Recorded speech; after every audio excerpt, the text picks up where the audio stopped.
This episode of Chat and Chew is sponsored by 30 and 2 CPR. Unfortunately, we don't always know when tragedy will strike.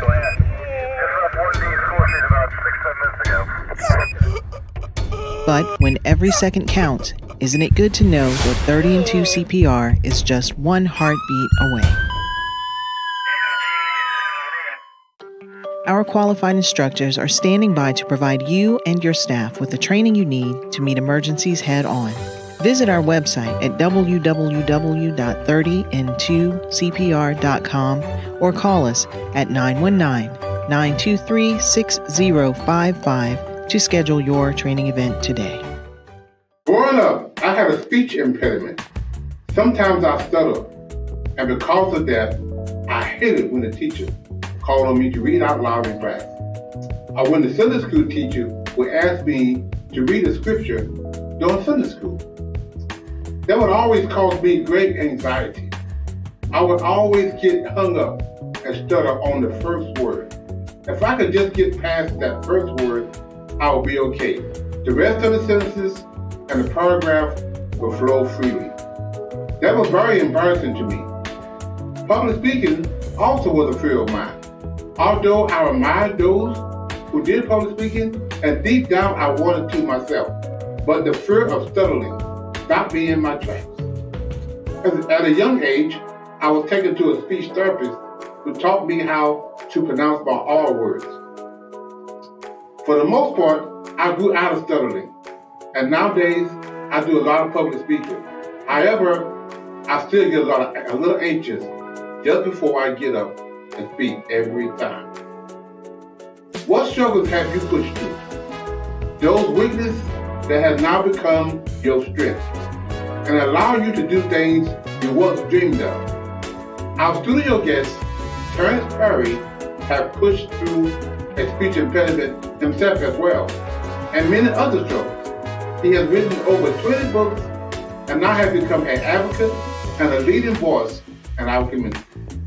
I know some of you are tuning in during your lunch break, so let's chat and chew while you do.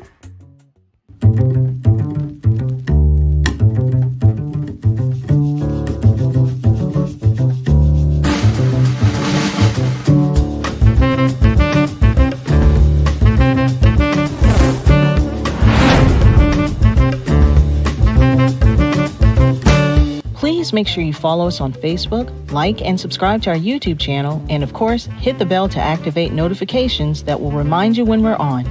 Please be sure to leave us a comment to let us know how we're doing. We'd love to hear from you. Hello everyone, this is Glenn Warren, founder and executive director of Fathers Forever. I want to share an alarming reality with you. 627,000 fathers are incarcerated that have kids under 18.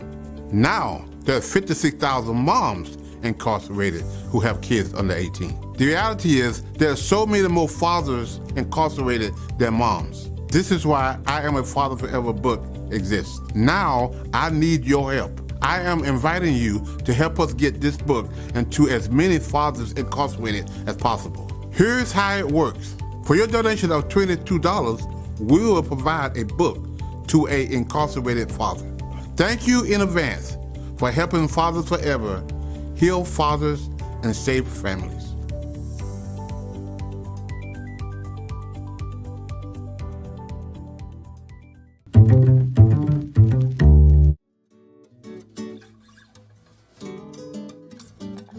Author Terrence Perry was born September 8, 1960. His father was an entrepreneur and his mother was the first Black social worker in their county. He and his family lived in the town of Lewisburg, North Carolina. Growing up, Terrence suffered with a speech impediment. In 1972, Terrence began experimenting with marijuana and alcohol. He was introduced to the substances by a group of older boys with whom he worked summers in the tobacco fields. Terrence played basketball until the 11th grade, but was not deemed skilled enough to play at the collegiate level. He turned his focus to bricklaying, a trade he'd learned in school. Following high school, he secured a job working as a brick mason. However, his aspirations were short-lived upon learning from his mentor that he would never be more than a mortar mixer. This prompted him to enroll in St. St. Augustine's College. By his sophomore year in college, Terrence recounts that God delivered him from his stuttering issues. Life began looking up for him. However, women, drinking, and partying became a regular occurrence. In 1983, Terrence and his high school sweetheart had the first of 2 sons. To help support his new family, he dropped out of college for 2 semesters and found a job working the night shift. Join us now as Terrence Perry describes his life experiences and the rededication to Christ that has led him to a life of service and entrepreneurship. Today in our studio is Mr. Terrence Perry. Terrence, welcome to Chatting True broadcast. Glad to be here. Yes, Thanks for having me. Glad you had opportunity to come, and I've been. We're going to talk about some things today that I've been admiring your work, what you're doing in the community, and all those good things. So I just wanted the audience to, give you an opportunity to tell the audience what you know, what you're doing, and our relationship that we've had in the past, and what we're doing, and possibly what we'll be doing together in the future. So I just wanted to start out. A lot of people I ask the question when we start is, what is your why? What would you be doing every day, all day long, even if you didn't get paid to do it? What would that be? If I didn't get paid to do it, it would be some of service. Okay. I can't say particularly what. Well, I know I would be writing books. Okay. I would be writing books, books of service, and anything that's service related. I would probably be doing that. Why? If I didn't get paid. Why are you inspired to write books? What is your inspiration? Part of the inspiration was because I was a stutterer for a long time. So that would the way I communicated was writing. Okay. A lot. And even when a lot of the stuttering subsided, as I gotten older, I still resorted to writing to get that message across. And then it just became like second nature. Really? Just putting it on paper. I was a stutterer too. I still do stutter. Yeah, well, same here, but not as much. Mine is not nearly like in childhood. It was like I couldn't get a word out inchwise. Wow, what was that like growing up? What was that like? It was looking back, traumatic. Okay, because I had 9 brothers and sisters. So really? If you stuttering, then you got 9 brothers and sisters. Everybody trying to get a chance to talk. And you trying to stutter through something, so the parents ain't have time. They going to the next one. What you got to say? You got to wait. You done missed your turn. Wow. And in school, it was I got heckled a lot. So that childhood part of that was I won't say traumatic in terms of extreme traumatizing, but to the extent that I was picked on. Okay. And had to, which led to some fights. Uh-huh. Not just because of the stuttering, that was like the focal point, but my father always gave us the bald head. This in the 60s. And everybody else has started wearing little mini afros. Wow. So back then, the high school and elementary school, they all rode the same school bus during the 60s. So the older kids were thumping the head, so that comes. And that, so and then you put your toboggan on, trying to, and people just thumping your head all the time, and that so that in and of itself either lead to a fight or traumatizing. So you took some of your childhood traumas and turned it into another means of communication. So you took one of your weaknesses was stuttering and not communicating and talking. And you turn that into a strength in writing. Yeah, but it was second nature. I didn't do it to actually after I went to college, and then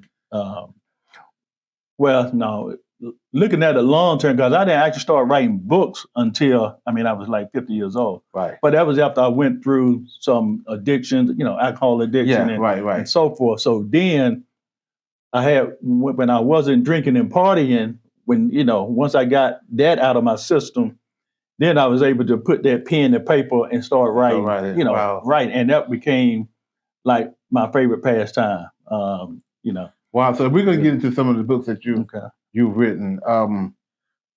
Who are some of the people that inspired you, both living and passed away? Who are some of them that really inspired you to do your life in general?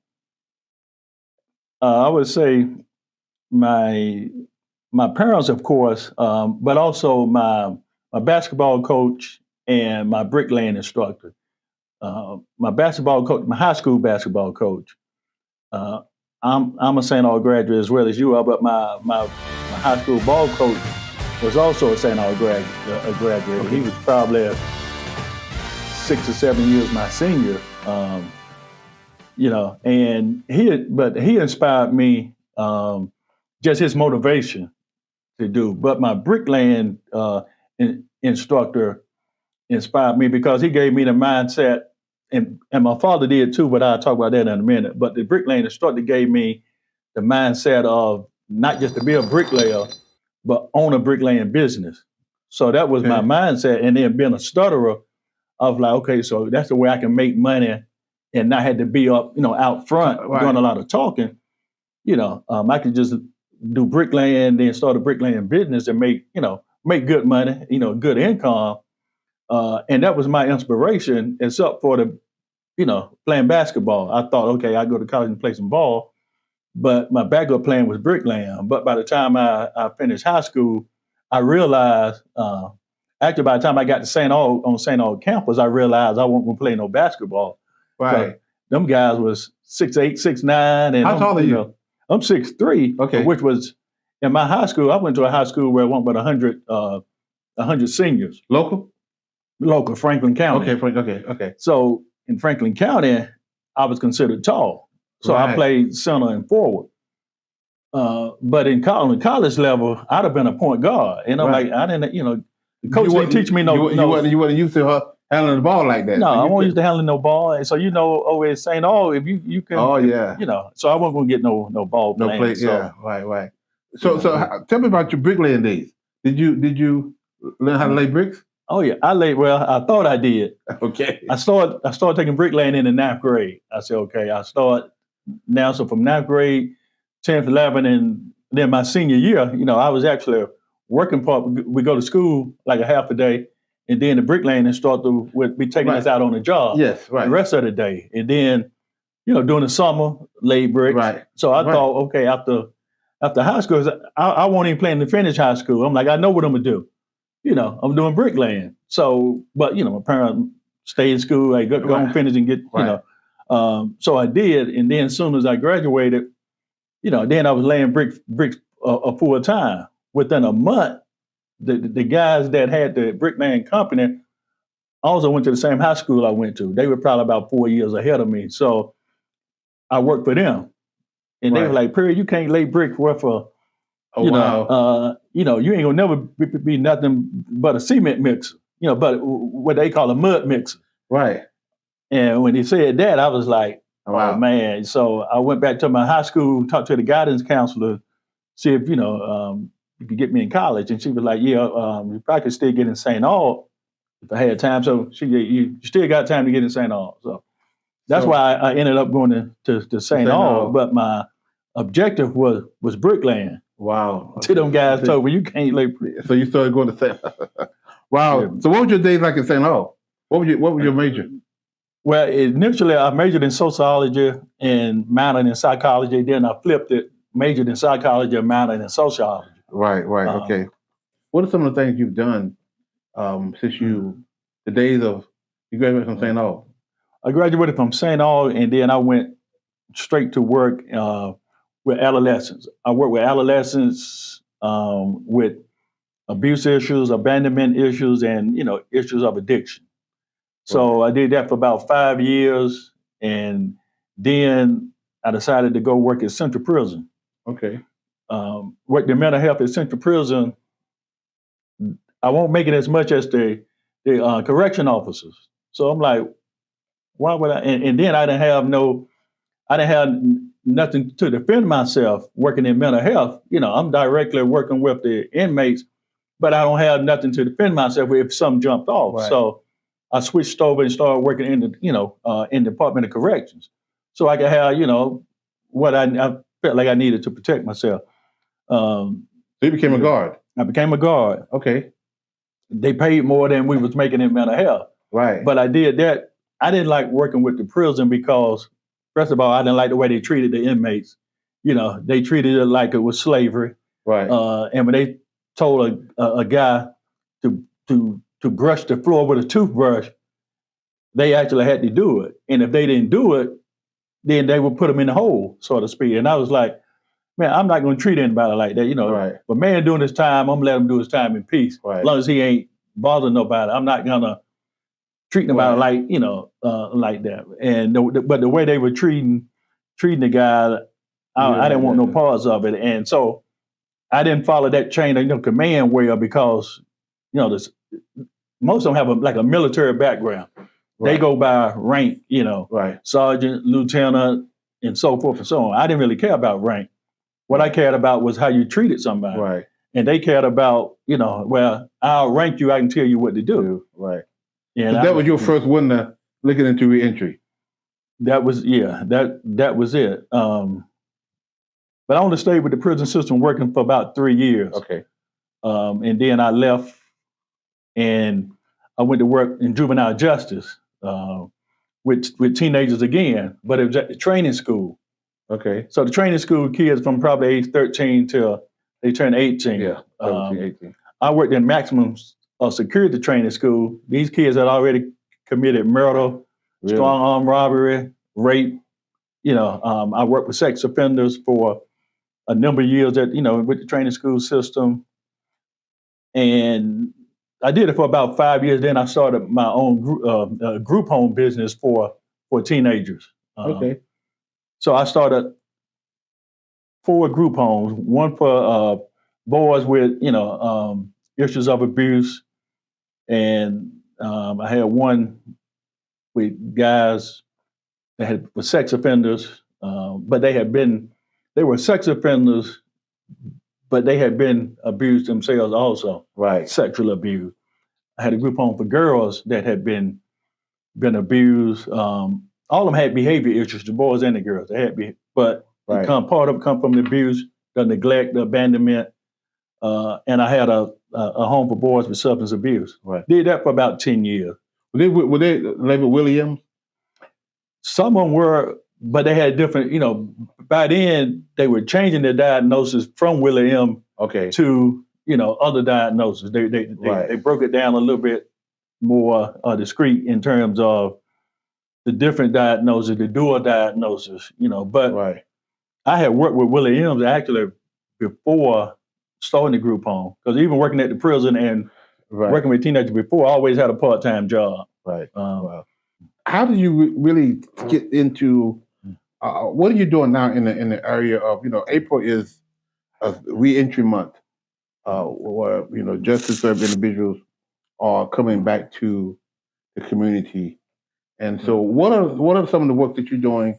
I know we were together in Charlotte last month, this early part of this month, the reentry conference.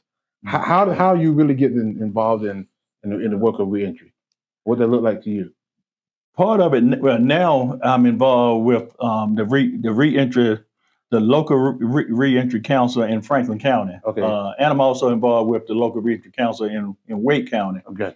And we just got a 501c3 in Franklin County, in the local reentry council. So that's why I was at the statewide local reentry conference, just to get that information and that whole networking piece.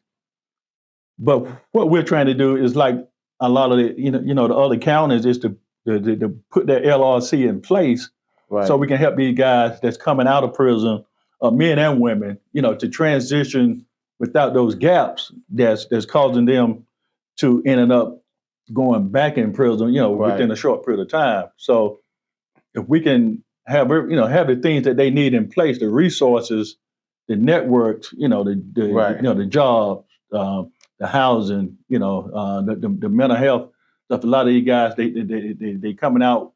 They have been diagnosed a lot of time, And a lot of times now they're taking medications on the inside, but once they're released, that's not followed up on. Right. So they end up wanting to work and find housing, but they're not taking care of their mental health piece, Right. and they still unravel. Right. But now that we know that, we can kind of put that piece in place too.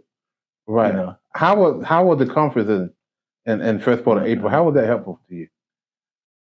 The insight with a lot. I mean, there was so many people that are doing so many different things with that, and having that opportunity to meet those people and listen to what they're doing, was. And then we did the simulation. That simulation training that walked you through the day-to-day frustration. The frustrations and challenges of what those guys go through when they're coming home, trying to meet the criteria that's been set for them. Right. But it's hard. You got to give a Social Security card and ID and a birth certificate. And if you don't have those three things, then you can't get this. You can't get that. Yeah. You can't. So a lot of times they're not able to get the things that they need. And what do you think they're going to resort back to? Yeah. What they were doing before they got locked up in the first place, that recidivism, having them to be reincarcerated. So yeah, I went through that simulation exercise, and I ended up stealing from somebody. I ended up going back to prison, going back to jail. I ended up being homeless. It was an eye opener. I mean, I had done it a number of years ago, but this was, I really was. It was one of the things that fascinated to me, that I knew I shouldn't have been stealing from this guy, but one of my she was we wasn't together, but we happened to be walking up to the same table at the same time. Won't nobody abandon the table. I needed some bus tickets, and she's like, "Take those bus tickets." And I know I shouldn't have done it. I'm thinking I shouldn't have, but I'm so frustrated because I can't get to the next stop without what. So I just end up taking them, so I can understand why these guys struggle together, and I felt like, even though I didn't want to do this, I felt like I had to do it to go to the next level, which kind of get me an insight of sometimes these guys don't want to commit. They know it's wrong. Right. They really don't want to do it, but it's so frustrating. And that peer pressure too. And the peer pressure, like I said, you walked up with somebody that kind of influenced you. Yeah, she's like, let's do it. It didn't take much. Yeah, and she actually took some of them and gave it to me. Now, what I could have done, I can't blame her for that. I could have put them back. Right. But I took them as well, even though I knew it was wrong. So I used to ask my staff and the guys all the time, why did you do that? Did you know it was wrong? Now I got a better understanding as to why they do some stuff that they do. And that was eye-opening to me. It really, really, made me have some empathy of what these guys go through, and young ladies for that matter, when they get out and not having that support system that they need to go to the next level. So that's why it's important, that we're doing this work. And I think Saturday we have a meeting together in Franklin County. Yeah. And I'm glad you guys got your 501c. Y'all been working. Tell us about that.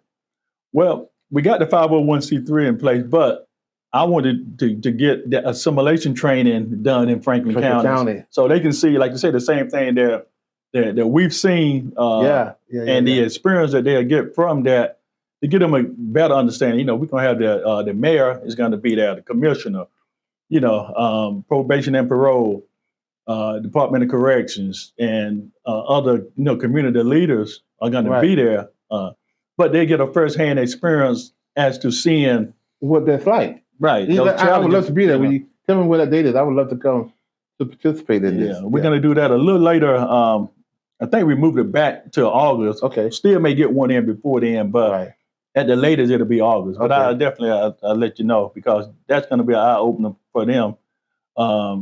Just to experience that simulation. Wow. Yeah. So the work that you do is so important in the community, and we appreciate that. So let's shift gears a little bit.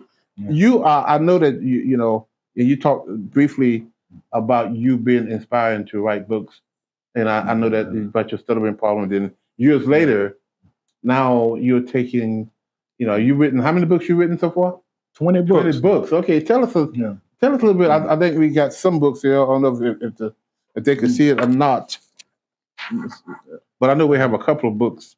And I'm just briefly, and I've read a couple of your books, Terrence. I only got 3 hours. You got 20 hours.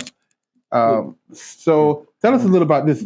Facts over fear, COVID-19 impact, and the wellness recovery. Tell us a little bit about that book. So Facts Over Fear, yeah, I wrote that during the pandemic and a little bit after the pandemic when, during the pandemic, we were discovering what was happening. Now we know looking back, but during that time, there was no, there was politics involved. But then at the same time, then Dr. Fauci and them were coming up trying to tell us what to do, and then Trump and them was trying to tell them what to tell the people and what not. So it was a lot of misinformation. Right. People didn't know what was the best, the best way to move forward. Do we follow the science, or do we follow, the politics of this thing? Right. And it was kind of just mixed messages, but people were still getting symptoms, and whether to wear a mask or not to wear a mask, whether we're going to have school or school is going to be closed, whether you're going to be, so it was a whole lot of just not confusion, knowing misinformation. Right, what do we need to do. But the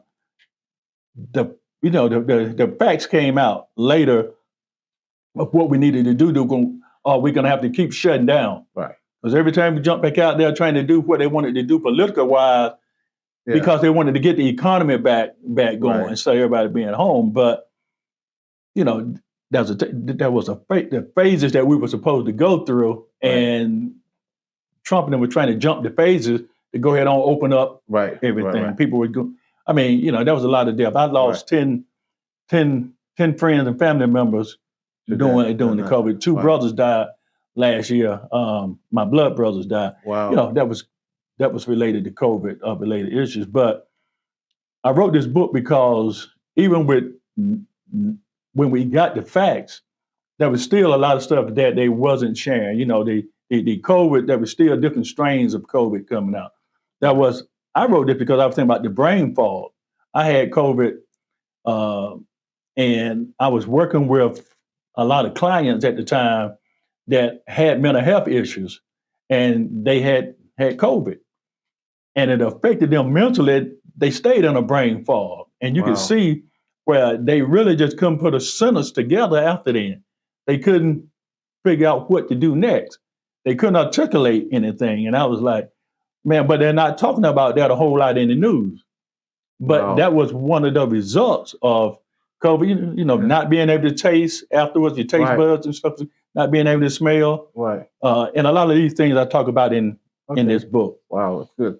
Another one that says, what is that? Wild Side. Yeah. Letting go of my lifestyle addiction. What's this about? That's about me and my I call it my wild side, but I was addicted to addicted to alcohol. I didn't start writing until actually I stopped drinking. But I wrote the book because I was looking at my lifestyle addictions in terms of even when I was at St. Aug, I started drinking, almost on a daily basis. And I did that throughout my life. Even I go all the way back to 12 years old. I started, drinking. We used to work in the tobacco fields. Right. And one of the guys, he rolled up a joint. And that was my first introduction to smoking a joint at 12 years old. We got on the back of that tobacco truck, roll a joint and, smoke. So that started. But fast forward to 1990, I was 30 years old and I had started snorting cocaine. And that, mind you, I was working at the prison then. This was when I started working at the prison.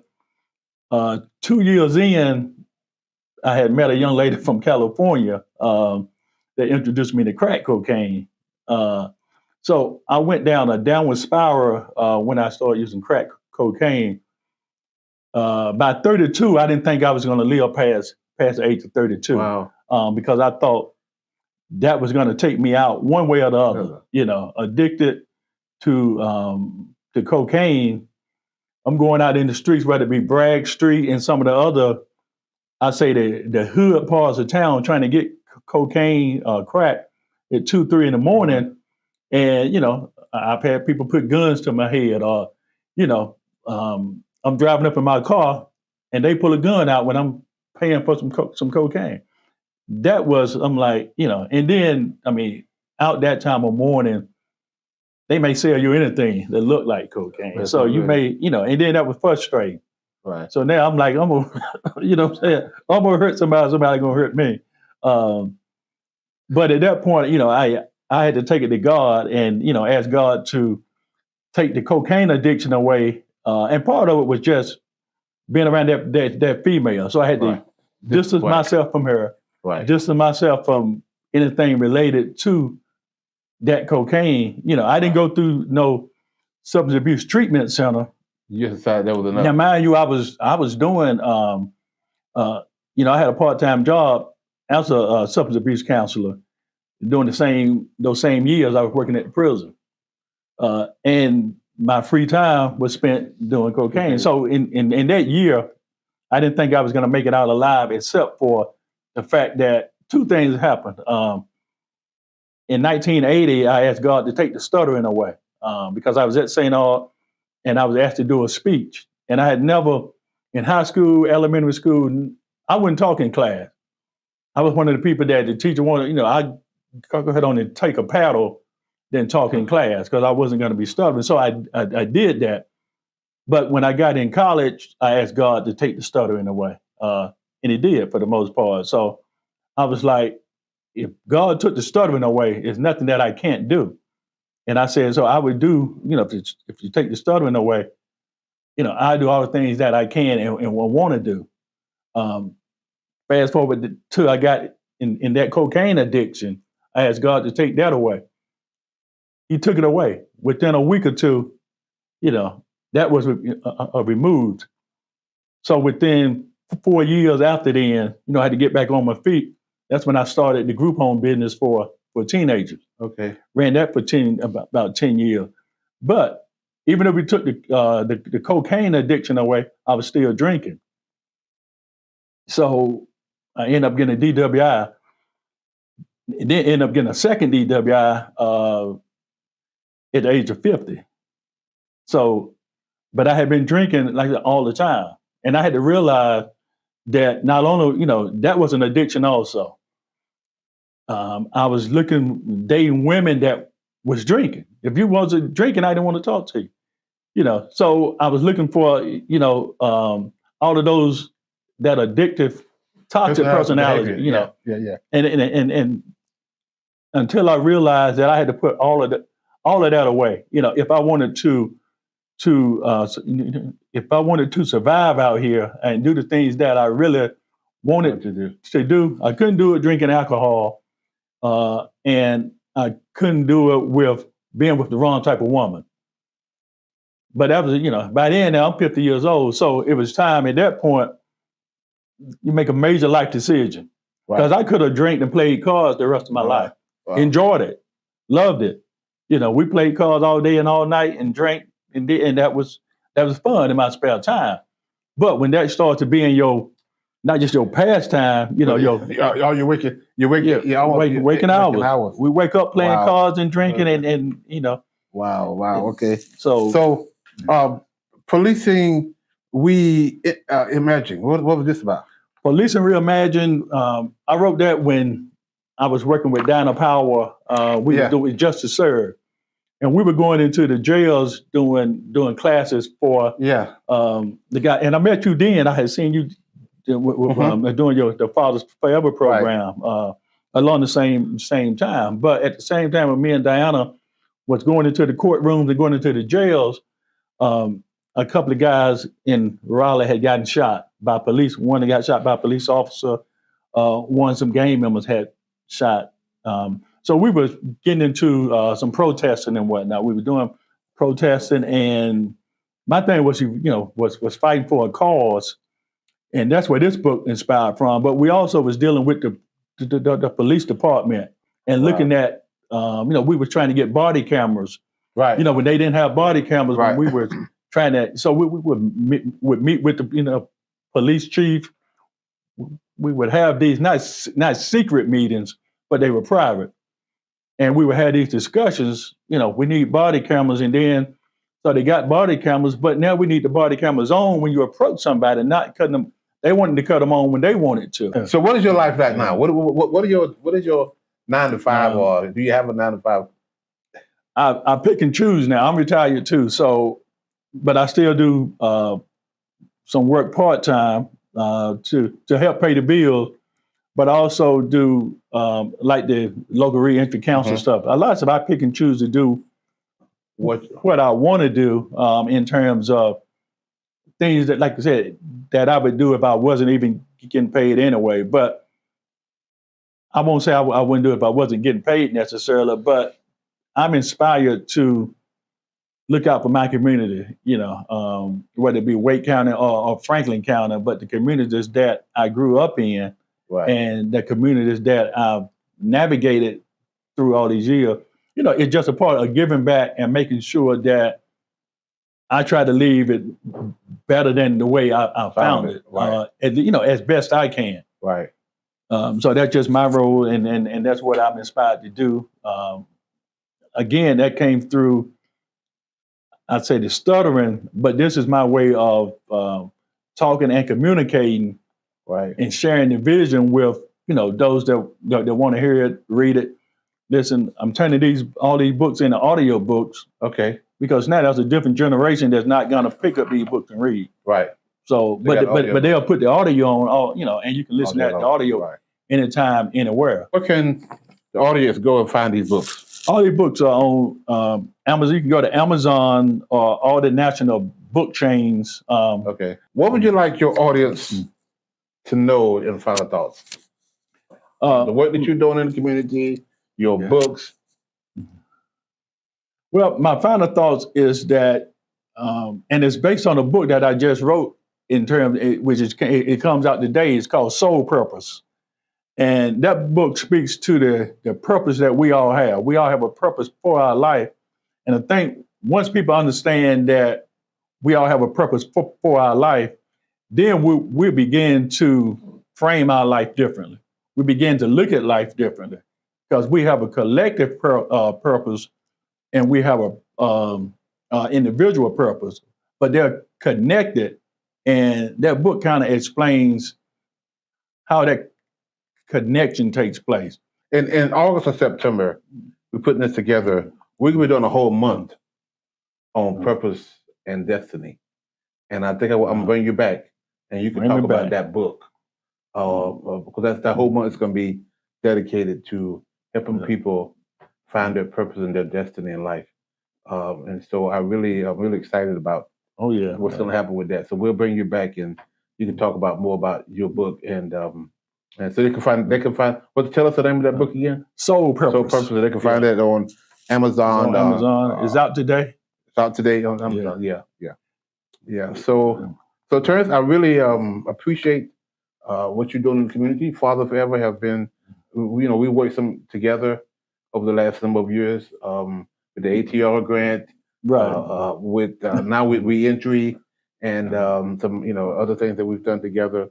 And I look forward to continue your work and your fight. And we both are in this together, trying to make our community a better place to live. Looking forward to it, man. So I appreciate you coming. Same here. Here's 3 ways you can support our Dads at a Distance initiative. Give a copy to a family member, our friend. Donate monthly, a book monthly, 5 books monthly, how many books you want to do monthly donation. Reverse book signing, your church, your business.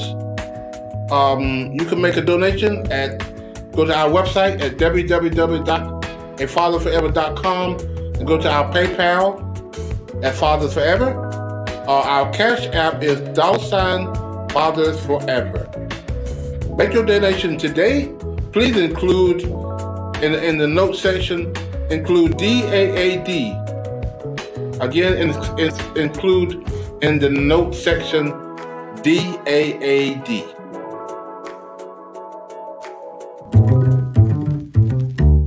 I want to thank all of you for tuning in our podcast today. Hopefully, it was inspiring you to push through your weaknesses, your fears, and your struggles, and embrace the dream as my guest, Terrence Perry, did. Until we meet again, be safe. We'll see you next time. If you or someone you know would like to be a part of the show, please visit our website at www.afatherforever.com or call us at 919-779-9905. The Chat and Chew podcast streams Thursdays at 12 p.m. on YouTube and Facebook. To schedule a reverse book signing or to find out more information about how you can become a part of the programs you heard us mention today, please be sure to stop by our website as well. Hello, everyone. Welcome to Father Forever University. My name is Glenn Warren, and I will be your instructor. Father Forever University is a remote learning experience where we take our 12-week class, and we meet here every Thursday night from 6 until 7, and we talk about fatherhood. We talk about domestic violence. We talk about where your child support money is going. We teach classes about fatherhood and how important it is to be in your child's life. So these 12 weeks is going to be very important for you guys to understand and the concept of fatherhood and what we're trying to teach you.